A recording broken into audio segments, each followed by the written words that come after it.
வணக்கம் மக்களே, வணக்கம். சற்று முன் கிடைத்திருக்கக்கூடிய ஒரு முக்கியமான தகவல் ஒன்றை பார்க்க போகிறோம். சற்று முன்பு பொன்முடிக்கு டெல்லி நீதிமன்றம் அதிரடியாக உத்தரவு போட்டிருக்காங்க.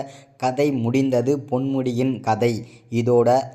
என்ன காரணத்திற்காக டெல்லி மேலிடம் அதிரடியாக தீர்ப்பளிச்சிருக்காங்க முன்னாள் அமைச்சரான பொன்முடிக்கு. இதனால் முதல்வர் ஸ்டாலின் பேரதிர்ச்சியில் இருக்கிறார். அதை பற்றின தகவல்.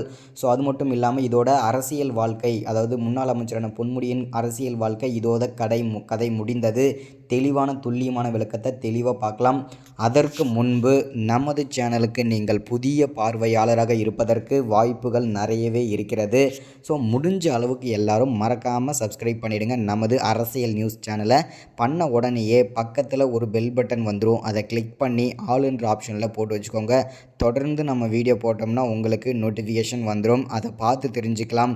இன்றைக்கி என்ன அரசியல் நியூஸ், இன்றைக்கி என்ன அரசியல் அப்டேட்டுன்றது தெளிவாகவும் துல்லியமாகவும் தெரிஞ்சுக்கலாம். அது மட்டும் இல்லாமல் மறக்காமல் வீடியோ பார்க்குற எல்லோரும் லைக் பண்ணுங்கள். மறக்காமல் ஒவ்வொருத்தருக்கும் ஷேர் பண்ணுங்கள். ஓகே, வாங்க வீடியோக்குள்ளே போகலாம். சற்று முன்பு கிடைத்திருக்கக்கூடிய ஒரு முக்கியமான பரபரப்பான அதிர்ச்சிகரமான திமுகவை பொறுத்த வரைக்கும் ஒரு சோகமான ஒரு பாதகமான செய்தி அப்படிங்கிறத சொல்லலாம். ஏன் அப்படின்னு பார்த்தீங்கன்னா, கடந்த ஒரு 3-4 மாதங்களாகவே திமுகவில் பல்வேறு துறை அமைச்சர்கள் பல்வேறு விதமான சர்ச்சைகளை சிக்கிட்டு கொண்டு வந்துட்டுருக்காங்க. அப்போ பார்த்தீங்கன்னா, அந்த வரிசையில் கைதானவர் தான் முன்னாள் அமைச்சரான, அதாவது 2 வாரங்களுக்கு முன்பு கைதானவர் தான் முன்னாள் அமைச்சரான பொன்முடி மற்றும் அவரது மனைவியுமான விசாலாட்சியும் கைது பண்ணியிருந்தாங்க அமலாக்கத்துறை.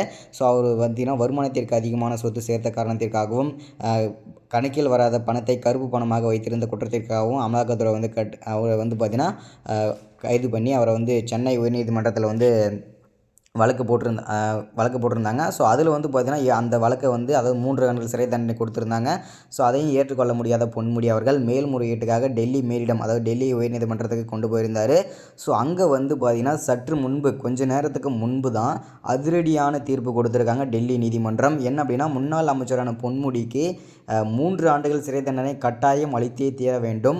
அது மட்டும் இல்லாமல் 50 லட்சம் ரூபாய் அபராத தொகை கண்டிப்பாக நீங்கள் செலுத்தியே ஆக வேண்டும். அதுவும் 1 மாதத்திற்குள் கண்டிப்பாக செலுத்தியே ஆக வேண்டும் என்று டெல்லி நீதிமன்றம் அதிரடி உத்தரவு போட்டிருக்காங்க. அது மட்டும் இல்லாமல் இனிமேல் திமுகவில் நீங்கள் அதாவது உறுப்பினர் பதவியில் கூட இருக்க முடியாது. அதற்கான அதிகாரங்களும் உங்களுக்கு கிடைக்கக்கூடாதுன்றதையும் தெளிவான, அதாவது எந்த அடிப்படை உறுப்பினர் கூட கிடையாதுன்றதையும் தெளிவாக பார்த்தீங்கன்னா டெல்லி மேலிடம் உத்தரவு போட்டுட்டாங்க. அவருக்கு இனிமேல் அரசியல் வாழ்க்கை கிடையாது. இதோட முடிந்தது. அவர் மொத்த கதையுமே, அரசியல் வாழ்க்கையே முடிந்து போச்சு.